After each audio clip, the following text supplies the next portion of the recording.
Good morning, gamers. Today I will be going over and breaking down the best loadouts that I have found doing this community solstice challenge, including the solo prophecy step. Let's get into it. So to start, for those that don't know, the community challenge is a challenge that was created by LukeCB14. He's on Twitter. He's a pretty big Twitter guy, and his team. And this involves you doing a series of missions while only being able to use the solstice weapons. Okay. Now, I know some people have already brought up loopholes with this challenge, but we will get into that at the end of the video. I don't want to go over them just yet. But anyways, LukeCB and others decided to make a website called D2 Community Hub. This is where they will impose community challenges and events that basically replace what we used to get from Bungie. So this week's challenges, if it wasn't really obvious, they are considered the Solstice event. Now, I can already hear you. What weapons do we have at our disposal for these challenges? What roles are even worth it?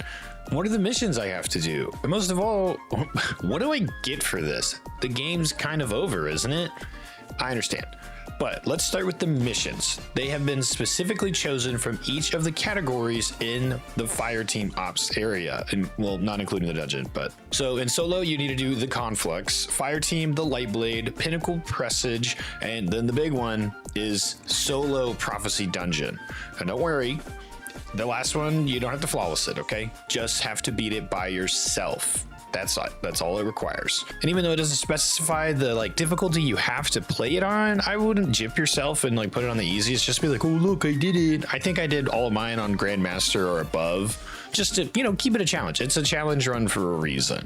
Next thing to discuss are the weapons. There are quite a few weapons at our disposal, but only 3 or 4 that really stand out to me personally. So let's break them all down. Starting with the least required to most required, we have first coming up the Fortunate Star. It's a lightweight void bow. It has a few good rolls on it, but it's this far down the list, not because it's bad, it's a good weapon, just because the energy slot is already contested by better weapons. So, I mean, if you want one, go look for the repulsor destab roll, to kind of help you stay alive and turn things purple, or you can even do something fun like Demoralize and Dragonfly, just to kind of change it up if you want.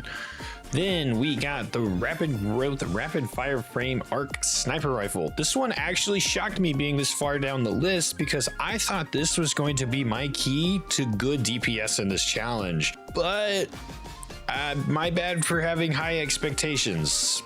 Or any expectations for that matter, I guess.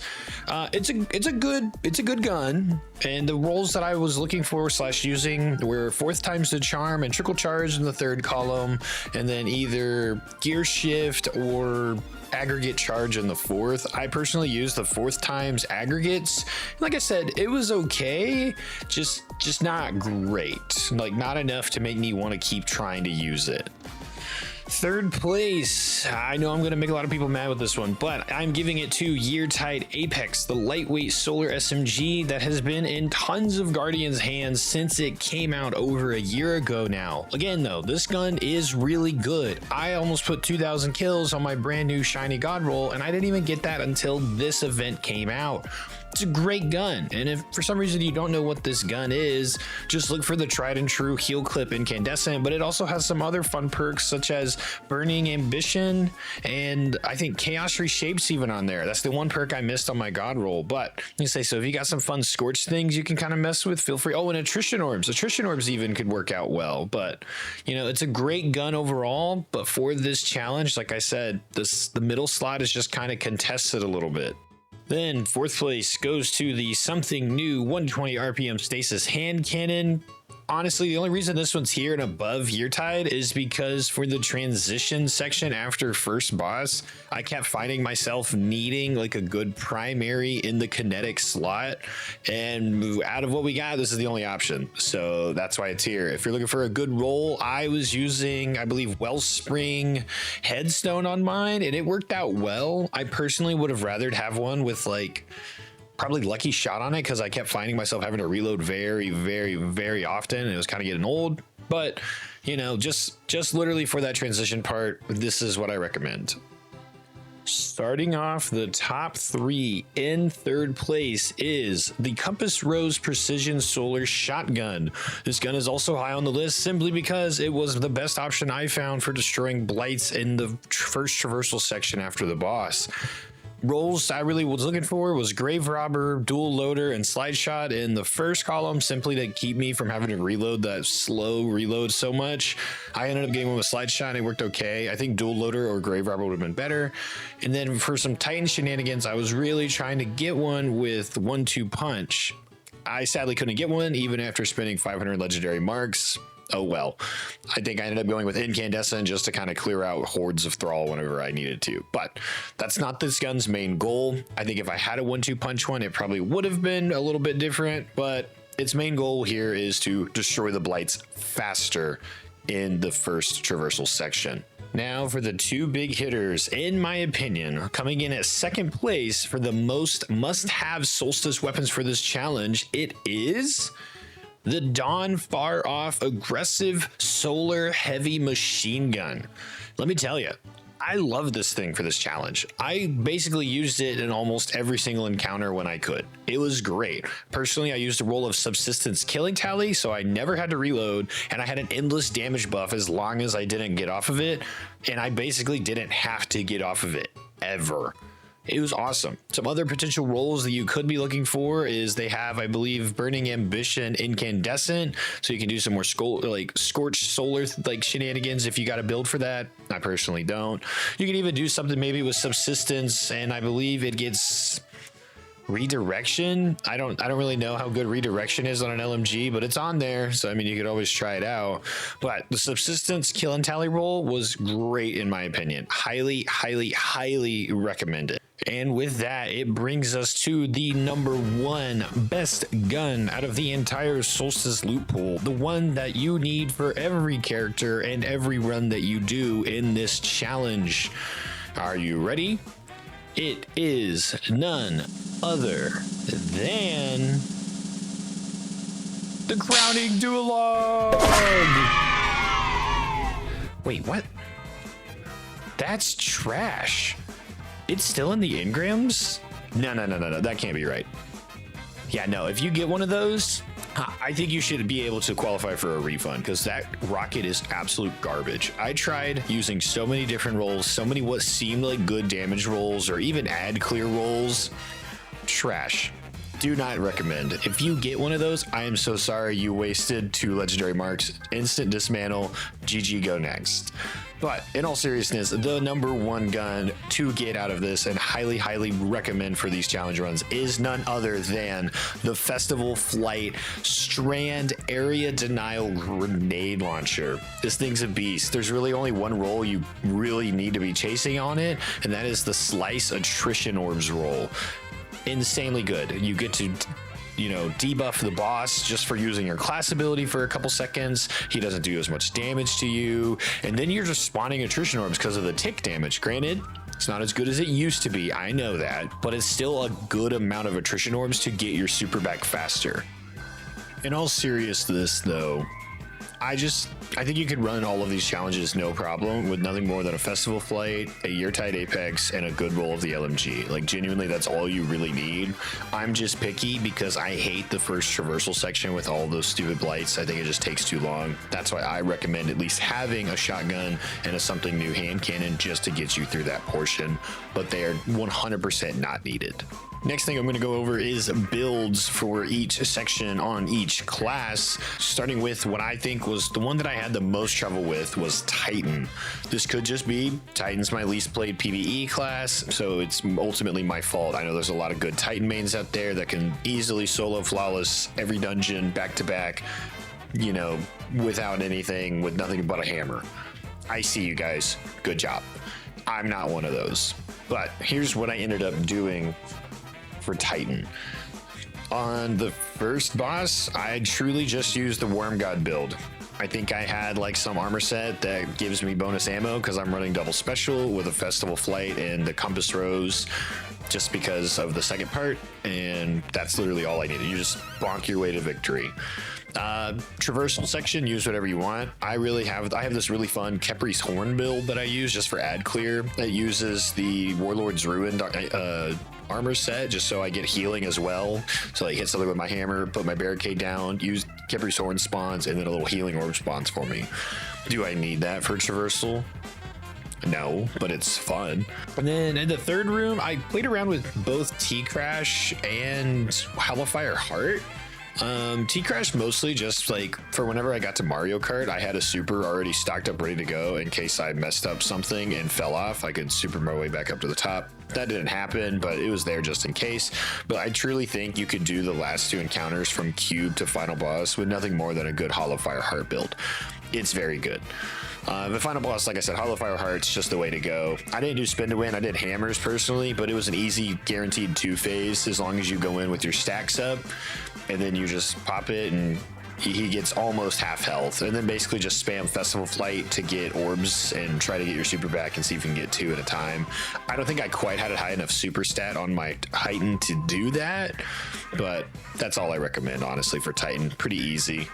Next up, we have Hunters. I had a lot of fun with Hunters, honestly. For the first boss, I did a good Shinobu's Vow build. Loved it. It worked great. Spamming grenades, getting them back super fast, ad clearing like crazy. I also used the like upper dodge, like uppercut melee just to kind of jolt some more enemies, keep myself alive. Of course, that's using the, was it like Lumnio Potent set, the new arc set. I'm sure everyone's seen it at this point. Very, very good. Highly recommend that build. It was just a blast. I almost got a 1-phase with it, and I literally was doing nothing but shooting Festival Flight and throwing skip grenades at the boss. It was awesome. And then every time the like little goblins would spawn in, I would uppercut them to get my good grenades back. Rinse and repeat. Festival Flight, skip grenades. Festival Flight, skip grenade. Just keep it going. After that, I did switch to a Shatterskate build with Fortune's Favor boots just to kind of stay alive. And I used that all the way up until final boss just because I like going fast. What can I say? I'm a little gremlin that loves to just go as fast as I possibly can. I'm sorry, sue me. So getting through the traversal section, shatter skating everywhere, getting through the cube room, not shatter skating, but still just left it on. It's good for DR, and it has good like area effect if you like you get a bunch of ads that are kind of overwhelming you, just panic pop your super. Doesn't even do too bad on the little final mini bosses in there, but those guys kind of fall over easy enough. And then the final boss, I use Shards of Galanor. They were easy enough, good burst damage, and that was actually the build. I had 200 super, and I was able to spam Festival Flight and get enough orbs to super him twice in a single damage phase. I didn't quite get the 1 phase, but I did get 2 supers in a single phase, and it was pretty darn close to a 1 phase. I think I left him like an eighth alive or something. And then Warlocks, Warlocks had a lot of trouble with you guys. You guys had so many options for builds, but honestly, just use Getaway Artist still. It's still the best. Like, why would you use anything else? I have a good little prismatic Warlock Getaway Artist build that uses the Getaway Artist Buddy and Helion, and that's about all you really need, honestly. Hit the bosses with your super, whatever super you want to run. I was running Song of Flame just for survivability because I was trying to solo flawless it, but to say use your super on the boss, pop Transcendence, chunk those Transcendence grenades, and go to town with Festival Flight. You're going to see a pattern here.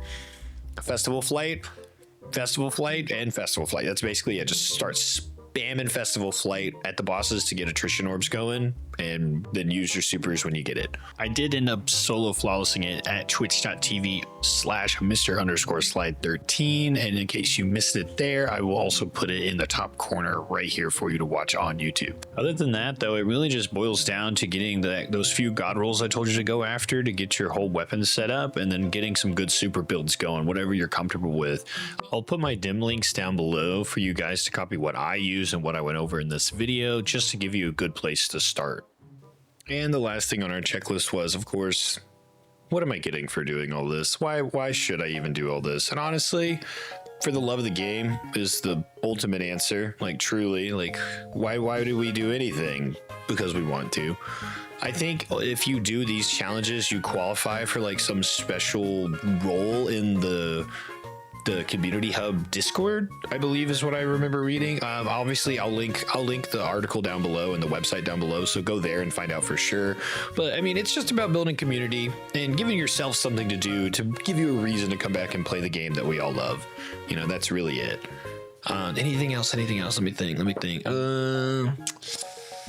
Oh yeah, you guys wanted to know about that loophole. Right. Well, thanks for sticking to the end. I really appreciate it. A like and a subscribe would go a long way on this channel. It's still very new. I'm trying to get this to be a normal thing. I know, day jobs, everything. But and also you can catch me live on Twitch at Mr_Slide13. I try to stream when I can. Right now, guaranteed on Tuesdays, occasionally some other days, but hop in stream sometime. Tell me you came from YouTube, and I'd love to hit some games with you. I do a lot of carries and helps through dungeons, and it basically, if you can load me into it, I will help you do it as long as it's not like a raid. But other than that, oh yes, before I get distracted, the loophole that everybody wants to know for this challenge to get them done even easier than anything else is...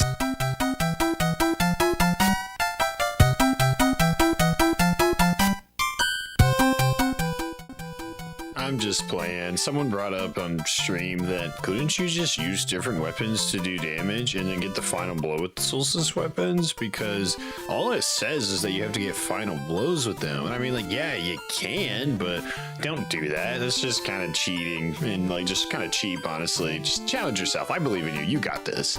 Anyways, I'm going to let the rest of this gameplay play out. You kind of been watching like a heavily cut up version of my Hunter run that I did. So you guys enjoy. We're on the final boss, so might as well see that Shards of Galanor build go to town. So thank you very much for watching. Once again, like and subscribe go a long way on this new baby channel, and come catch me on Twitch. I would love to game. Peace out, boys.